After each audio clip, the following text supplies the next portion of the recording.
Haciendo sonrisas desde casa. Hoy estamos compartiendo con todos los niños de la comunidad, de la escuela, que ellos conozcan y que ellos aprendan sobre nuestros alimentos tradicionales con la intención de mantener y de preservar los alimentos de nosotros, los wayuu, y que se siga conservando y que los niños y niñas aprendan desde ahora para su vida cotidiana o para el quehacer siempre como niños wayuu y como pueblos wayuu que somos.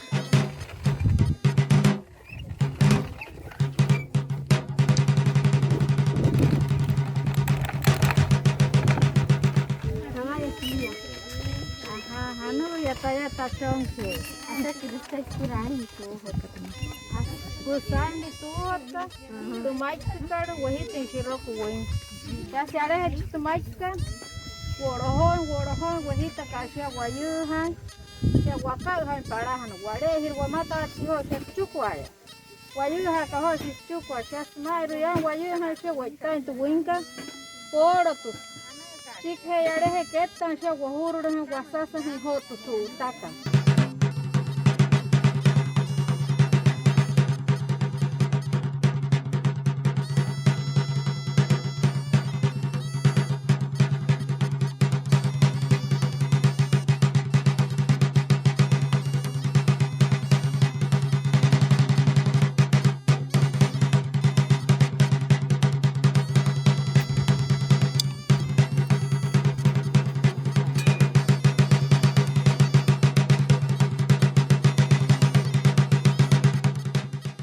Washa ni hotia no ko to ho shina na wachoinka na waikeyuka na re ru hotia na machi ko mai kano noi hane na rire hai o mai kano noi ne na puna hai o no noi ne na wa ski o me ker hanai nai kama kanai emira stunte ya haus ka suhuta re yaro patkai ka musut wekinga shkinga wosh kin weki wa maiwa mustia ta chonche te hawe kasau te ho Wekinka wa maiwa. Musia kane clase tuyari wangri tu wakwai taka kahamai na horin hai rinsias ka colegio nya suru tu salon ko na hoi ka ayatain dia na ya ka itu hoto na mira hoi tu ka cuando uhi ha ter ha